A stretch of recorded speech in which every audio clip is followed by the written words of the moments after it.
speaker, we accidentally have a little typo in the pamphlet, but it's actually Dr. Parker Hyde. He just defended his dissertation this week, right? Yep, Wednesday. So he's now Dr. Thank you. He's from the Ohio State University. He's been working with Dr. There we go. Star student. And he's been looking at human performance, nutrition. He also got his master's from Georgia Southern, where Dr. Prince got his as well. So give a warm welcome to Dr. Parker Hyde. Awesome. Thank you so much. Can you hear me okay? I usually just yell with the mic, so I'll try not to get too loud. I get a little passionate about this topic, though, so I don't make any promises. I don't knock off the microphone at all. So realistically, the goal for this talk is to take and underline the bottom denominator of insulin resistance across a couple of chronic pathologies, right? So one's going to be metabolic syndrome, type 2 diabetes, and then the other one is actually going to be advanced stage breast cancer. The central tenet is really going to look like this for the topic, right? You're going to have a constant pressure of carbohydrate intake, which is going to be the big old hammer you see, just like the old arcade games. And that's going to take an individual up above a basal threshold level. When you start getting above that threshold level, you're going to start getting into glucose intolerance, and that might predispose an individual for insulin resistance, resulting in weight gain, resulting in a phenotype that resembles something like metabolic syndrome, and that predisposes an individual for risk of chronic disease, cancer, that type of thing, right? I know you all have been educated somewhat on low carbohydrate nutrition, so this isn't the most novel concept, but it helps to just start thinking about things as a threshold level and not everyone can have all the carbs in the world that they want. How many of you guys have ever seen this diagram right here? Anyone? Should have a lot of hands start coming up, right? So this is showing how fat we are as a country now, right? And as you can see on the very far right-hand side, we're pretty fat. Right? At what point do we make the inflection? When do we start getting fat? Make the call. Someone, anyone. I'll sit here awkwardly. Let's make this interactive. Make it more like a class, less like a lecture. 76, 77, right? What happened in 1977? Nutritional Guidelines for Healthy Americans. What did we do? We demonized fat, right? We made a villain out of fat and started adding carbohydrates into the diet. Do you think we handle this well? No, we don't. Obesity rates have continued to rise ever since this happened. We thought, if you look back, CDC was actually saying, holy crap, we won the war on fat. We have a plateau. We look now, we actually have a continued rate of increase of obesity across the past 15 years, right? It's continued to climb. That's 400% increase in obesity since 1980. 400%. I actually have a really cool stat that you're going to see in a second that is going to be more of a jaw dropper than that one, right? The last one. It's easy to say Americans just don't follow the dietary guidelines. Do you think we do or we don't? We don't, but we do. I know, it's nuanced, right? So, daily energy intake. We've obviously started increasing the amount of calories that we're eating, right? No one can argue that. We're eating more now, but we're eating more in line with the guidelines at the same time. What have we done really well? We've restricted fat across all BMI categories, all normal weight, overweight, and obese. Everyone does a really good job at restricting fat now. What else do? We do a really freaking good job of increasing carbs. You can see this in our food products. We're starting to add carbohydrates to the thing. You guys are all too young, but for some of the older folks who remembers like the fat additives, Olestra and things, right? That failed miserably. But we can add carbs in really, really well to food to match the dietary guidelines. Protein, there's been some small changes, but it's flipping back and forth for like 1% change. Just a large number, so it reaches statistical significance pretty quick. This is one of the most sobering things I've ever seen in my entire life. These are the top 3 most consumed foods in the United States currently, right? The top 3 most consumed foods: cakes, cookies, quick bread, pastry, pie, yeast breads and rolls, soft drinks, and soda. Those 3 categories of things make up over 20% of the U.S. dietary nutritional intake. right? I think it's number 6 and number 7 are meat and high-fat cheeses. Every other one on that list is some sort of carbohydrate. This is published by CDC, and it's also published in Nutrition Journal by Kuth et al. So does that make us surprised? Look at this stat right here. Over 50% of the U.S. population is now diabetic or pre-diabetic. Over 50%. That is the new normal. If you do not have prediabetes or diabetes right now, you are no longer a normal individual within the United States, right? That costs, on average, $300 billion a year of our finances. $300 billion a year. That study was published in 2014 when we were still climbing with our obesity and type 2 diabetes rate. That is a low ball. So what it really looks like is something like this, right? We're just throwing money away at a disease that we actually have an ability to handle with our diet. So let's take it back one step and go back to that very first slide. What is insulin resistance? Someone define it for me. You got a key on the board as well. You can sit there and read it if you want. Someone call it out. What's insulin resistance? Told you I can sit here awkwardly. Star student, who was it who said IO? Is she still back there? Read it. What's it say? What's the classical definition of insulin resistance? Yeah, exactly. So if we phrase that another way, it's an inability to adequately respond to a carbohydrate level that's within the blood, right? It's a glucose tolerance or intolerance. It's as simple as that. You can over-respond, you can under-respond.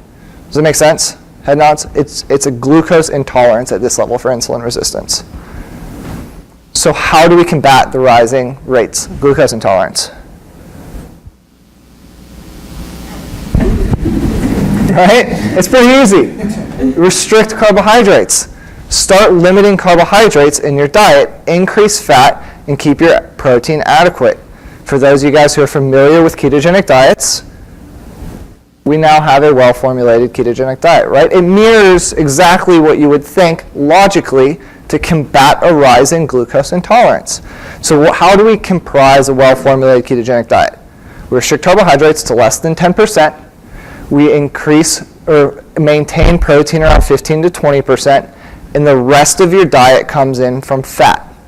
I do not like to discuss ketogenic diets and percentages because I think it's extremely misrepresentative, but it's an idea of how to view the normal diet, right? What this ends up looking like in gram amounts is approximately 50 grams or less of carbohydrates per day. For most type 2 diabetics, ends up being about 35 grams per day. For my patients with metastatic breast cancer, and because of the high-dose corticosteroids that they're on, it ends up being about 30 to 35 grams of carbohydrates per day total, not just net, but total carbohydrates per day. Protein is like 1.2 to 1.8 grams per kilo reference weight. What that ends up looking like is about 100 grams of protein a day on average for a normal-sized individual. Some people can get away with a little bit more, some people can get away with a little bit less. The RDA is set at 0.8 grams, so we're well above the RDA, but it still is an adequate, not a high protein diet, something that's super important to think about. And then this fat percentage.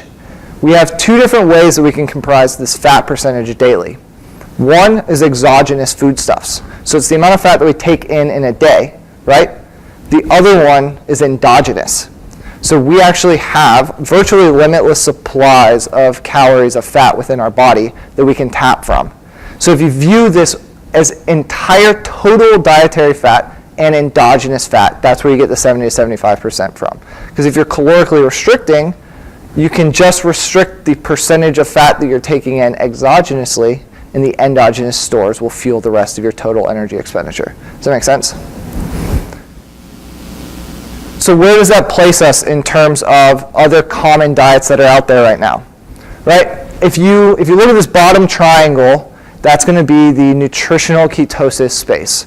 Nutritional ketosis is not nutritional ketosis is not nutritional ketosis. There's actually several different approaches that you can use to get an individual into ketosis. You can fast an individual for prolonged periods of time, so you just don't let them eat food. You can do something called a 4-to-1, which is 4 parts fat, 1 part carbohydrates plus protein. Extremely restrictive, extremely high fat, and extremely hard to tolerate. Or you can do a well-formulated ketogenic diet, which is what that slide before represented. just to give you an idea of where everything else looks, paleo is still fairly carbohydrate restrictive. It's less than 30% carbs per day, most likely on most individuals. Mediterranean diet falls here. And then Ornish, most folks in this room are too young for Ornish, but Dean Ornish kind of popularized the vegetarian diet and more vegan style approaches. So what do we know a ketogenic diet does really, really well? If we're restricting carbohydrates in the diet, what do you think it's going to do? We're going to drop blood glucose dramatically, right? And we do it in a physiological way. So you see that the AUC of both of these is significantly different. And that's what you're looking up here. So on that top right, you've got glucose AUC, or area under the curve, so it's kind of like a concentration across a time, if you want to think about it that way. It's significantly decreased following ketogenic diet. And then the insulin level is as well significantly decreased across that time. Does that make sense? We go one bit further. This is actually a 1-year follow-up study in individuals with type 2 diabetes, diagnosed type 2 diabetes. It's a goofy looking graph, but if anything going to the right is positive, anything going to the left is negative, right? So good response, bad response. So we know HbA1c is glycated hemoglobin, and that's a 3-month marker of glucose control. There was about a 20% improvement following 1 year on a ketogenic diet in individuals with diagnosed type 2 diabetes. We go one further, makes sense that glucose is better controlled, makes sense that insulin is better controlled, makes sense that insulin sensitivity, which just is a combination measure of insulin plus glucose, is better. But then this one is one of the most exciting findings, and that's diabetes medications were dramatically reduced across the 1 year. I can tell you from personal experience that if you're working with a type 2 diabetic that is insulin dependent and you put them on a ketogenic diet, in the first 3 to 5 days their insulin dose is cut in half. Right? We get an individual with type 2 diabetes off of almost every form of diabetic medication except for metformin in the first couple of weeks. Metformin is a very common drug that's used. Problem is it's not very effective, so we don't care if patients stay on it. Right? It's only going to do a little bit for blood glucose. It's not going to put someone hypoglycemic. So it leads us to metabolic syndrome. How many of you guys are familiar with this term? Most everyone? Right? So what metabolic syndrome is it was originally defined as syndrome X. And it's a clustering of premorbid conditions that we don't have or don't usually think of with a common underlying pathology, but they tend to have a common prognosis, right? And that's premature mortality, premature death, increased risk of cardiovascular disease, increased risk of type 2 diabetes, that type of thing. And really what it is it stems from this primary marker right here. Not that long ago, there was a guy named Dr. Kraft that did a series of oral glucose tolerance tests. And what he found is that approximately 72% of Americans are insulin resistant when you're measuring insulin concentrations in combination with an oral glucose tolerance test. You're not just measuring the 3-hour glucose tolerance. So it leads me to the first study that I'm going to kind of give you guys an example of. So this is called the Dietary Carbohydrate Restriction Improves Metabolic Syndrome Independent of Weight Loss. This is the title of the study that's currently in review at JCI. It's a mouthful. What we colloquially called this around Ohio State was the cheese study. And the reason we called it the cheese study is because of the design. So what we did is we did a moderate carb run-in diet where we actually cooked and prepared 100% of individuals' calories for them. Right? Every single patient that was enrolled in the study had metabolic syndrome, was clinically diagnosed with metabolic syndrome, and we verified their metabolic syndrome status. When we put them into this moderate carb run-in diet, we maintained weight stability. So we started them off, we did a resting metabolic rate test, figured out approximately what their calories are at rest, added some, and then started weighing them daily with that caloric intake. If they gained weight, then we dropped calories. If they lost weight, then we added calories. When they had a period of weight stability that lasted for a week, they actually started onto the trial, right? That trial consisted of 3 different phases. We had a low-carb, high-fat diet. The primary saturated fat form in that diet was cheese, hence cheese study. We had a moderate carbohydrate, high-fat diet. Primary saturated fat form was cheese as well. And then we had a high carbohydrate, lower fat, but still high cheese intake. So the concept of this was we can divide through by the cheese, which functions as the denominator here, and we're looking at a low-carb ketogenic diet compared to a moderate carbohydrate diet, which falls somewhere between the low-carb and the high-carb diet. Make sense? The high-carb diet was designed to resemble the standard American diet, or the SAD diet, which the acronym actually works out to. We did testing at baseline, and after each one of these phases, there was a series of advanced testing that we did. So we did resting metabolic rates, we did DEXAs, we did a series of blood draws, all of that type of stuff. So what did the diets look like? Oh, yellow looks great. So you've got 74% of the diet, or approximately 3/4, coming from fat, just like that well-formulated ketogenic diet, right? 20% protein, 6% carbohydrate. I want you guys to take note that it is isonitrogenous. One of the biggest things that comes as a hammer against dietary studies is you don't equate protein. We did. We made sure that everyone was consuming the same amount of protein across the study. Really, there's nothing else too big on this slide, except for I want you to take note that we did maintain weight stability. There was never a statistically significant weight loss, nor was there ever a statistically significant difference in body composition. So we did a really good job of getting people to stay really weight stable.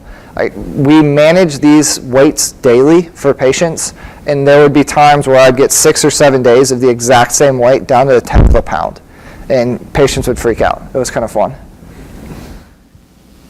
All of that just to get to the fun stuff, right, to the data. So what did we find? Well, the first thing that we found was here. This is going to be a graph unlike most you've seen before. Anytime it doesn't share a common letter, they're statistically significantly different, right? So when they don't share a common letter, you can say that the difference is real, right? So you can see that the low carbohydrate group had a significant increase in HDL. You feed someone fat, their HDL goes up. We know this. This is almost proof of concept for us. We see it all the time in studies. We saw that fasting blood glucose was significantly lower in low carb compared to the high carbohydrate diet.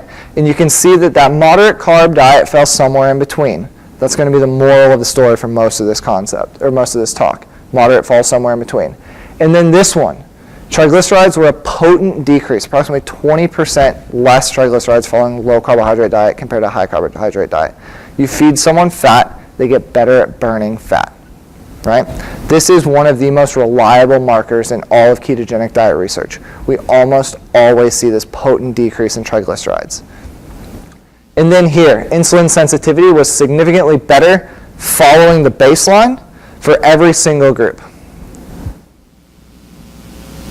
Now we're going to get into a little bit more specifics on lipid species. How many of you guys are familiar with the concept of LDL? Yeah? How many of you are familiar with the concept of LDL species or subtypes or particle fractionation? That one LDL is not an LDL is not an LDL. Yeah? Thumbs up if you're familiar with it, thumbs down if you're not. Cool. So all LDL is not created equal. There is actually a subset of LDL molecules that comprise your one LDL score. So if you ever go get blood work done, they give you one number.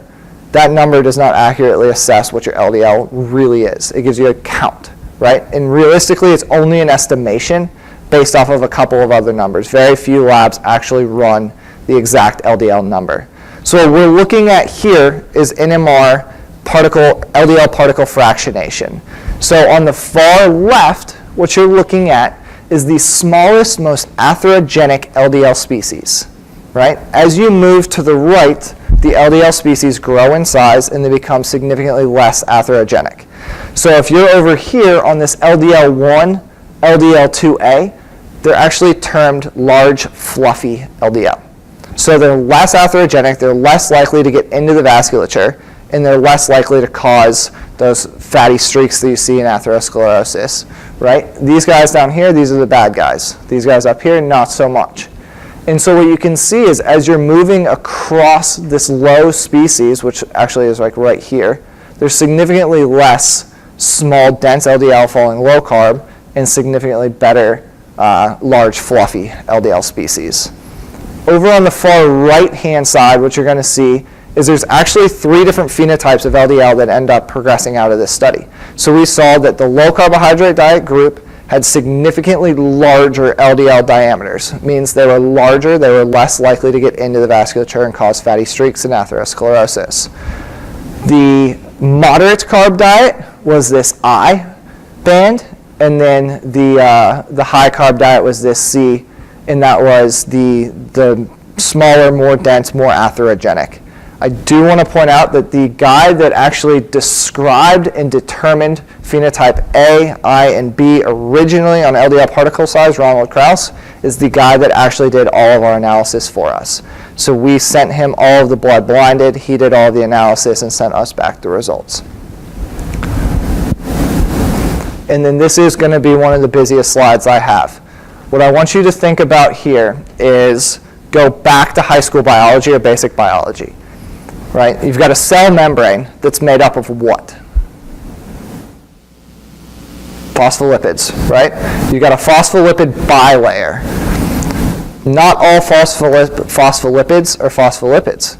So you actually have a series of species of fats that can exist within that phospholipid fraction.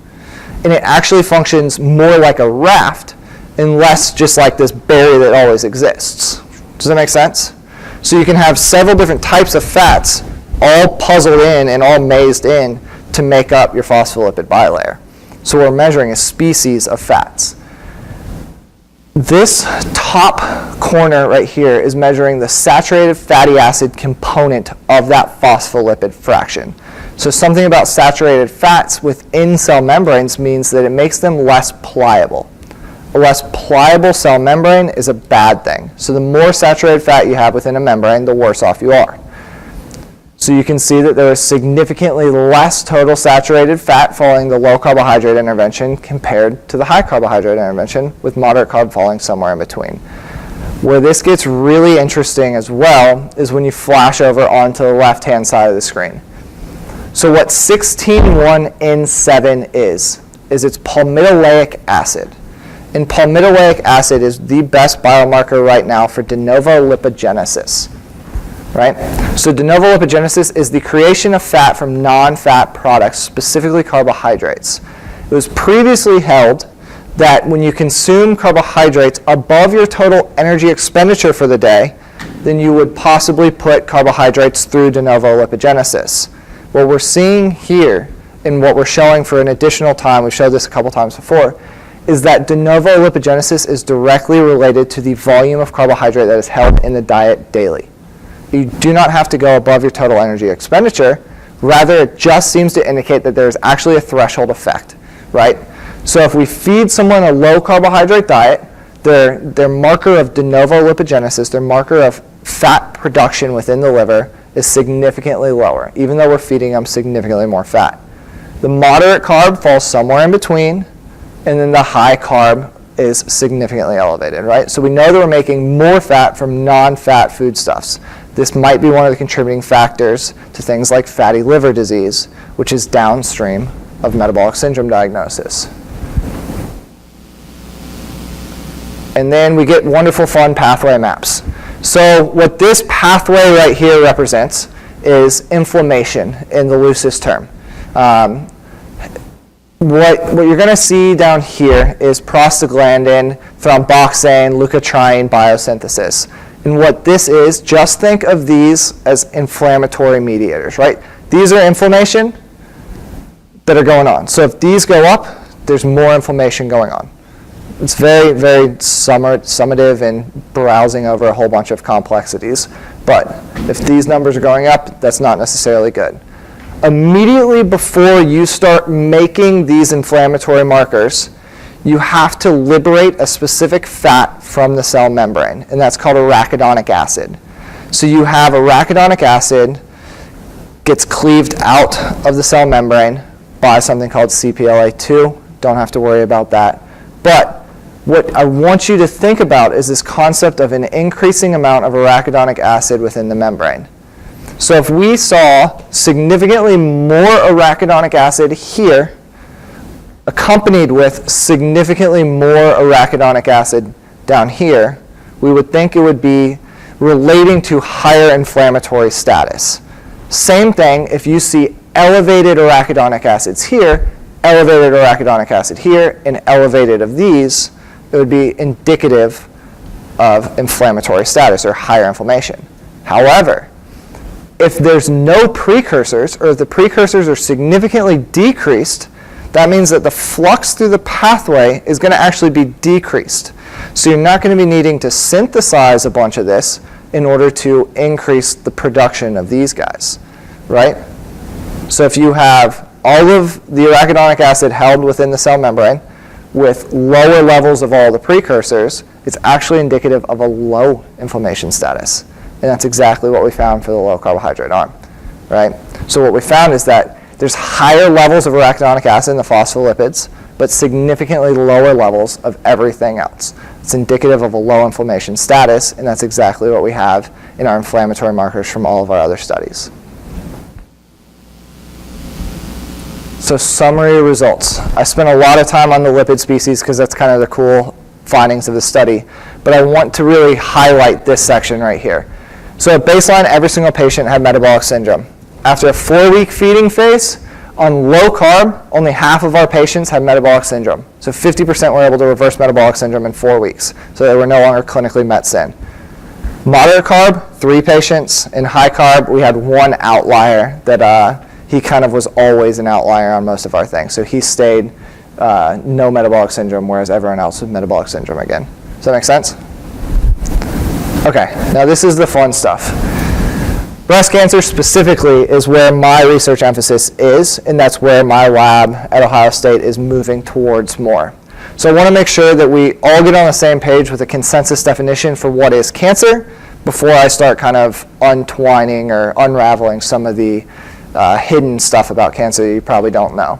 So cancer is a term for diseases in which abnormal cells divide without control and can invade nearby tissue, right? So we have an uncontrolled growth and then distant spread of cells. The distant spread of cells and the formation of new cancers tends to be what kills people.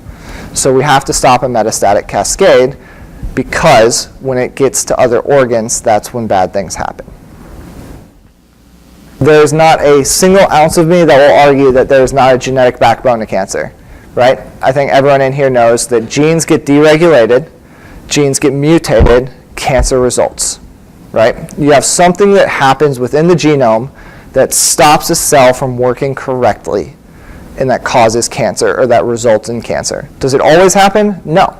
Not every single cell has some sort of mutation that causes cancer, just like some cells have a ton of mutations but don't cause cancer, right? It lies within a spectrum. What I want you to know is that there's also a metabolic basis to cancer as well. So there's not just a genetic backbone, but we have a metabolic backbone as well. So the man over here on your right is Otto von Warburg. He's the original dude that discovered this metabolic basis to cancer. He's also the mentor to Hans Krebs of the Krebs cycle, right? Even just like as a cool aside, he was a German researcher at Wilhelm Kaiser Institute, and he was researching during the time of World War II. The Nazis came and grabbed him and put him into a scientific group for Nazi Germany. He got a personal letter from Albert Einstein, as well as several other individuals that were like prolific within the scientific field, begging him to leave Nazi Germany to try to find a way to get back to science, because if the world lost Otto von Warburg, it'd be one of the biggest tragedies to science to ever happen. Like, that's how brilliant he was. He's a Nobel laureate. He was nominated for several Nobel Prizes during World War II and wasn't able to receive them because of the fact he was working for Nazi Germany. What he found specifically is that most cancers almost exclusively relies on carbohydrates for energy. There's numerous reasons for why this is. I'm going to highlight a couple of them. But what I want you to know is this is why we use gold standard imaging with FDG PET for most types of cancer. What FDG PET stands for is fluorodeoxyglucose positron emission tomography, right? It's a mouthful. What it means is we're able to infuse a radioactive labeled sugar molecule into humans and track to see where it goes using radiation tracking. When we see where it goes, it tends to go to a couple of spots. It goes to the heart because the heart loves glucose. It goes to the brain because the brain loves glucose.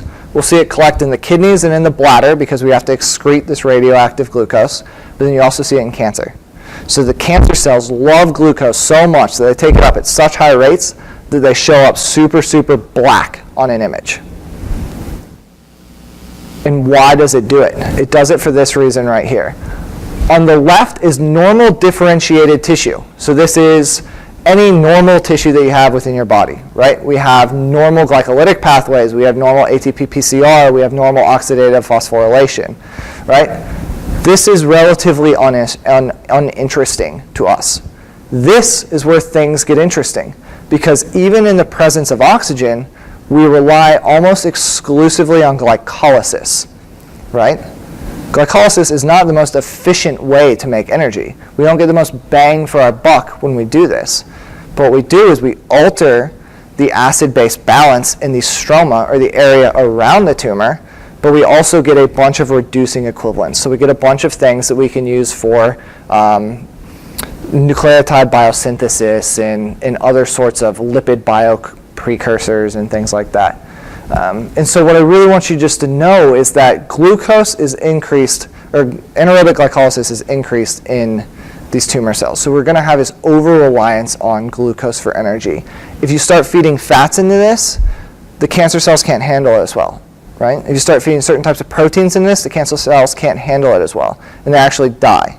So when you're culturing cancer cells in a petri dish, we actually have to have the blood or the glucose concentration within the media at 3 to 4 times normal physiological levels, and that's considered a glucose-restricted media still, right? We have to give these cancer cells a ton of glucose for them to survive. This is what FDG PET looks like for those of you guys who are interested. You can see normal uptake in the brain, normal uptake in the myocardium, not really a whole bunch going on in the liver, regular in the kidney and the bladder, and then you can see this lung cancer lighting up really, really bright. So it's relatively clear we have something going on with glucose in cancer, right? It's clear there's a metabolic basis in some way, shape, or form to cancer, so that makes you think we have clear dietary guidelines for cancer, right? Yes or no? No? Yeah, it's pretty much an accurate summary of the current literature, right? So not only do we now have one paper that shows we have a lack of consensus of dietary guidelines for cancer patients, we have a series of papers that show that we have a lack of guidelines. And that's not anyone's fault specifically, but the onus still lies on us as nutrition researchers and on myself as a nutrition researcher and a cancer researcher to do more prospective studies. We have a bunch of association studies and epi studies, but those don't really tell us anything. This was a multi-million-dollar failed experiment that tried to establish a correlation between dietary fat intake and cancer risk in women. The original preliminary results seemed to show that there was a high-fat diet interaction, so in that high-fat diet predisposed women to breast cancer. It's actually not true. When they did the follow-up analysis, they found that it's not true. When they had the full cohort, they found that it's not true. Not only that, they found that there's actually an inverse link of high-fat cheese and high-fat dairy with breast cancer. So the more high-fat dairy, high-fat cheeses you take early on as a young woman, the less likely you are to receive breast cancer treatments or have breast cancer diagnosis. So this is what the current state of nutrition looks like and nutrition guidelines looks like. There's a reason it's not very clear, and that's because they're not very clear. So a couple of these, just to give you an idea, like National Cancer Institute, Roswell Park Cancer Institute, National Institutes of Health, Memorial Sloan Kettering, who's largely held as one of the top cancer institutes in the world, MD Anderson, that type of stuff. You can see that carbohydrate intakes are all across the board in terms of what these national institutes recommend for their patients to take. You can see that protein is all across the board, and you can see that dietary fat is all across the board. This is where it gets absolutely disgusting, right? Dana-Farber, Brigham and Women's Cancer Center recommends patients consume as many carbohydrate-rich foods as they can because it's supplying the body with the energy that it needs for fuel, right? Or the energy that it needs to survive, I guess you can say. That's interesting because we know that the only macronutrient that the body does not need to consume is carbohydrates. You can actually evolutionarily not consume carbohydrates ever in your life and you'll be perfectly fine. Roswell Park Cancer Institute. Enjoy desserts because you need the calories, right? Caring for Cancer, Cancer Nutrition Center, same thing. The National Cancer Institute, folks. Look at that. Increase your calories by frying your foods. That's what we're telling our patients with cancer right now, right? Who's ever been affected by cancer personally? Or parents, or like it's a close hit to home, right? So personally, my mother was diagnosed with breast cancer and colon cancer. She's had cancer twice. My dad's had bladder cancer twice as well. This is the recommendations that my parents get when they go talk to their doctor. When they refer them to National Cancer Institute, this is what they get. It's disgusting, right? So where does that leave us with breast cancer specifically? I have to tell you a little bit about breast cancer before we can dive into ketosis and insulin resistance in breast cancer. So we all know breast cancer is probably the most common cancer that occurs in all of women. It's actually the most common cancer worldwide. Approximately 252,000 new cases were estimated in 2017. About 40,000 women were expected to die as a result of their cancer alone. What I want you to focus on is these two numbers down here, right? So the median survival in a woman that undergoes a stage 4 breast cancer diagnosis is about 27 months. So from the time they walk into their doctor's office and the doctor says, you have stage 4 breast cancer, they're not likely to live past 27 months, right? Once you receive a stage 4 breast cancer diagnosis, your doctor never uses the word cure again. Never. You will never hear the word cure. In your treatment rooms, your nurses, no one. You will never receive curative treatment, right? 26% of women are estimated to survive past 5 years. It's extremely deadly disease. This number is not improving. It's gone up 3% in the past 15 or 20 years, I believe, right? We're getting really, really good at diagnosing breast cancer. We're not getting any better at treating metastatic breast cancer, the cancer that is literally killing women. And what's really bad about that is funding is not coming to metastatic breast cancer either, right? So $15 billion was invested in cancer research, breast cancer specific research in these years, 2000 and 2013. All of that money went to early stage breast cancer, which is very important. We need early diagnosis. We need all these things. 7% of that funding came to us in metastatic breast cancer research. It is almost impossible for us to go to National Cancer Institute and receive funding for this type of work. Most of my funding for my research comes from private institutions, nonprofits, that type of thing. I know a lot of individuals that have spent their entire career in metastatic breast cancer and not received like NCI funding. It's all been nonprofit, non-traditional funding lines, right? So think about this next time you're doing Think Pink in October, next time you're putting on pink gloves or pink shirts. Think about who that money's going to as well and where you want that money going. So to highlight the underlying metabolic backbone to breast cancer specifically, right? 95%, the number's actually a little bit low, of breast cancer is not due to heritable traits. So that means that the diagnosis is not a direct result of your genetics coming from your parents, right? It's epigenetic. It's environmental in some way, shape, or form. You're getting into something at some point in your life that's causing a mutation in your breast tissue for the women in here, or the men. 40% of metastasis in breast cancer have PIK3CA mutations. And what PIK3CA is it's the gene associated with PI3 kinase. PI3 kinase is one of the principal signaling molecules downstream of insulin receptor, right? So not only do we know there's a metabolic glucose intolerance to certain types of cancers, but we know that the insulin signaling associated with that is highly, highly mutated, and it's highly, highly active. And this is important because this is an anabolic signal most times. It's a prolific signal most times. So it's actually increasing the cancer. BRCA1 and BRCA2, most people have heard of these. These are tumor suppressor genes. Angelina Jolie made these famous because she had a prophylactic double mastectomy because she was positive for these genes. That is only 1 to 3% of all diagnoses. Right? Just to kind of put it in perspective with the heredity versus the epigenetic or the metabolism basis to breast cancer specifically. Postmenopausal obesity is associated with a nearly 2-fold increased diagnosis rate of breast cancer. That's a low ball, I can tell you that for positive.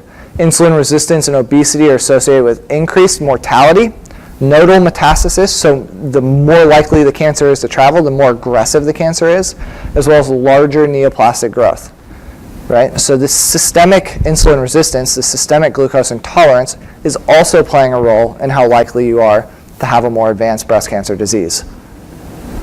So that leads us to our hypothesis. So this is something I published 3 years ago now, and it is kind of the opposite of everything you're ever taught, right?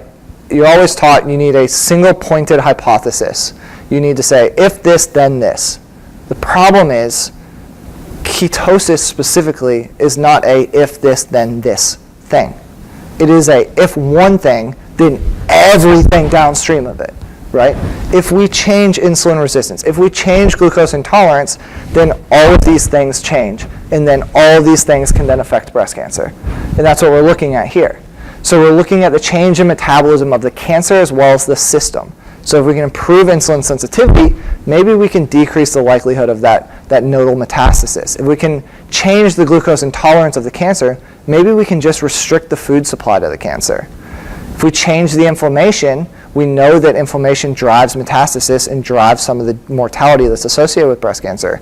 I just showed you in the last study one proposed mechanism for why inflammation is decreased. Proliferation and metastasis, both of these summed.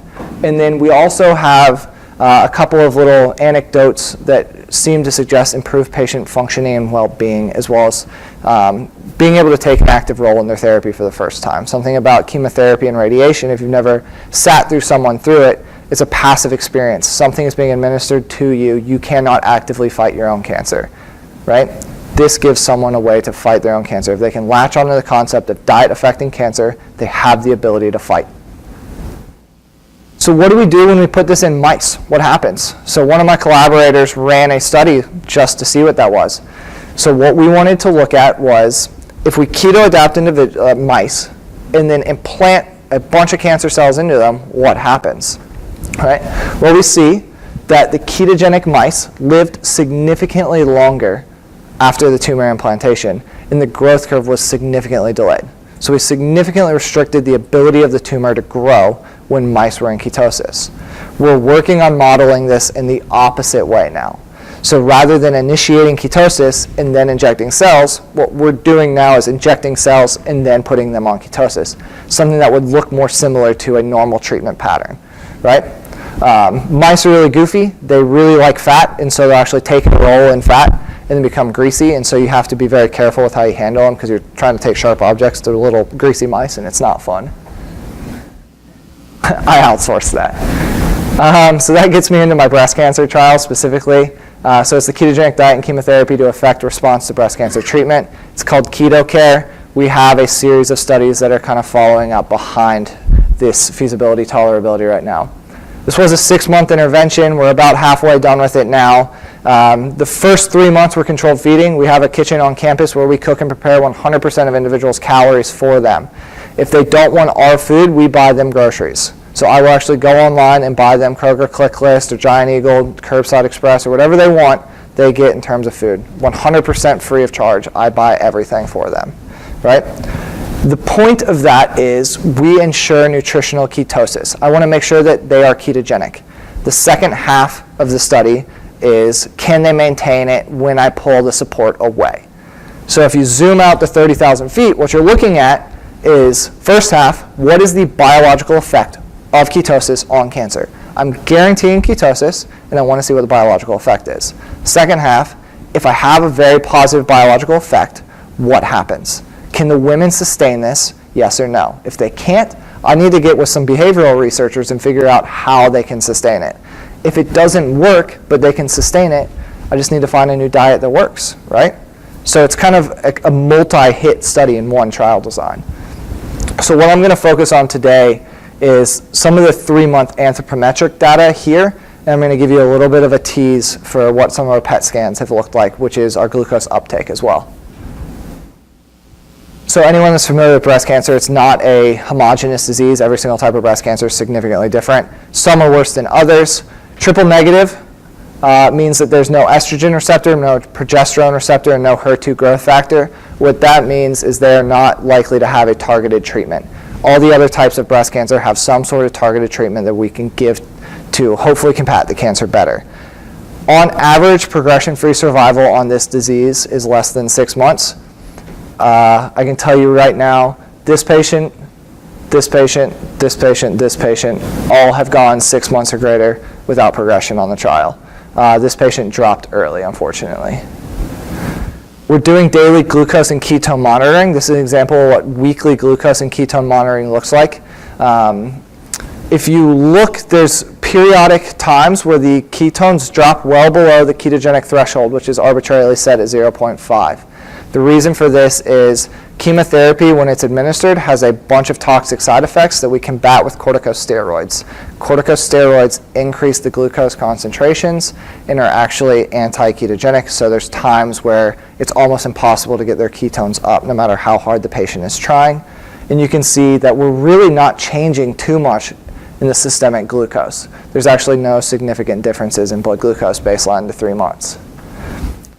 What you can see is that glucose does go down somewhat, and we are able to get ketones up. So we know that the diet is feasible. Women with breast cancer can get into ketosis and sustain ketosis. We know it. We're seeing it here. Every single patient's doing well with it. What we're also seeing is significant amounts of body mass loss, which is a positive in breast cancer. And how we're seeing that is primarily as a percent body fat loss. In breast cancer specifically, it's not a cachexic disease. So weight loss is actually a positive in breast cancer. The average woman tends to gain about 6 kilos throughout the course of treatment. We're seeing women losing about 15 kilos, right? Every single patient started out as an obese or overweight BMI. Most of our patients leaving the trial are leaving closer to normal or just on the high end of normal, low end of overweight, right? So they're actually getting better metabolically. And what you can see down here is changes in adherence markers. So glucose and ketones are obviously going to be our best markers of adherence. Body mass is significantly decreased. Body fat is significantly decreased across 3 months. And then Cohen's D, this is a measure of effect size. So this is the magnitude of the change, right? A 0.5 represents a moderate effect size. So we're seeing a moderate effect on the data, or a moderate effect on blood glucose. A 4.8 is massive, so that means that we're having a huge increase in blood ketones, and then there's a moderate effect on body mass and body fat. So this is what PET scans look like when they're done live time, and this is where we're looking at the effect of tumor metabolic rate and tumor metabolism with ketosis. That green line is just residual activity of the radioactive tracer. So this individual had a port, which means that we had direct access into the arterioles, administered the dose, and there was still a little bit of dose left in that port. You can see the red is normal myocardial tissue. What's interesting is at 3 months, this individual is keto adapted, and the heart is no longer using glucose, right? That was a shocking finding for us. When we went back and looked in the literature, the heart ketone utilization is significantly higher than just about any other tissue. So it's actually not a surprising finding. We just weren't expecting it. You can see whenever it turns back around, this right here is kidney. All that's normal, and it mirrors on the other side. But then all of this in here is cancer, right? All of the liver that you see whenever it spins back around, all of this is cancer. But what I want you to notice is how significantly less black it is, right? There's significantly less metabolic activity, meaning the cancer is going backwards. So it's actually regressing. This is another example of a patient on this study. On the left, you can see all of these are lesions, and then after 3 months on the study, right? Significantly less lesion. I'm not going to sit here and say that there's absolutely nothing, because there was a couple of hot spots that you could still distinguish from normal background liver tissue, but here, just visually, it's pretty striking, right? I am starting to accumulate a lot of data that is closer to this than not this, right? Most of my patients that stay on the study for 6 months, if they don't have stable disease, they have regressive disease, meaning it's getting better. Oh, wrong way. This is where I think the biggest impact of this study has been, not only on myself as a researcher, but on the cancer patients as well as on the Cancer Institute. So what I want you to read is this section right here. So that italicized section. My most recent scan showed that my liver mets have regressed and are almost undetectable. I've lost 20 pounds without trying. I'm off sugar without any cravings. I never thought that would happen. Right? This is a DVM. This is a scientist that has specialized in metabolism, but specifically for animals, not on humans. She was not a believer going into the study. She is still on the diet now. It's been over a year, and she hasn't progressed. Right? So she has at least 12-month progression-free survival, which is unheard of in this disease type. I have other patients that have told me if they didn't know they had stage 4 disease, they would think they were healthier now than they were 20 years ago. They feel better now than they did 20 years ago. So just to summarize everything, I know it was a lot, and I'm sorry. The classical view of metabolic syndrome is this, right? Eat more, move less.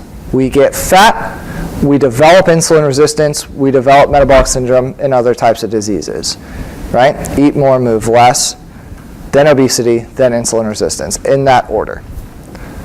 What we're showing, and what we have a series of papers essentially showing, is that you overconsume carbs above a certain threshold.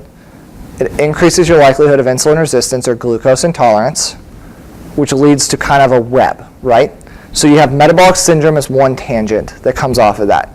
I showed you that you don't necessarily have to have weight changes in order to have changes in metabolic syndrome status. So we know that obesity has been uncoupled from metabolic syndrome in that manner. We also know that obesity is linked with increased likelihood of cancer, metastasis, that type of stuff. And that's downstream of insulin resistance. So what it looks like is this. You could be a fit individual. You start over-consuming carbs above a certain threshold, begin getting fat. At this point right here, you can actually right the ship, stop consuming as many carbohydrates, and then go to being more fit again, right? Losing that weight, becoming more metabolically normal. If you don't stop, then you just continue down this pathway. Does that make sense? Just so you guys have an idea of what my future research is going on in case you're interested in doing graduate school. I am starting my own lab at Ohio State, so I will be needing students in the next couple of years. This is the area of historical research on ketosis and cancer. The bottom ones are the ones that I specialize in and that I'm working on moving forward. So that's brain metastasis. I actually have funding from Kroger, the food company, right now to do research on a cohort of patients with brain metastasis, which is the most deadly metastasis site that you can possibly have. We're looking at radiosensitization, so taking radiation therapy and applying it to the metastasis and seeing if ketosis works better than a standard diet. I'm doing radiosensitization modeling, so we're working on developing a whole bunch of mirroring models that will allow us to test the radiosensitizing effect of ketones. Essentially, a ketone is not just a downstream metabolite, but it functions like a hormone, and it functions like a signaling molecule, and we know that it can actually get in and interact with the DNA and uncoil DNA and serve as a histone deacetylase inhibitor. So we're looking into some of this basic science, very mechanistic stuff in mice. And then this is quite possibly the most exciting finding for us right now, or the most exciting avenue for us. I'm currently in the final stages of discussion with Novartis, which is a pharmaceutical company, to do a controlled feeding study in one of their brand new drugs. Happens to be it's a PI3 kinase inhibitor, and when you block PI3 kinase in patients with cancer, you give them type 2 diabetes, right? So what we're looking at doing is trying to augment the safety of the drug and hopefully improve the efficacy of the drug as well. So we're going after Novartis funding as well as Department of Defense funding for that, because Department of Defense has their own breast cancer specific research thrust as well. Do we have any questions?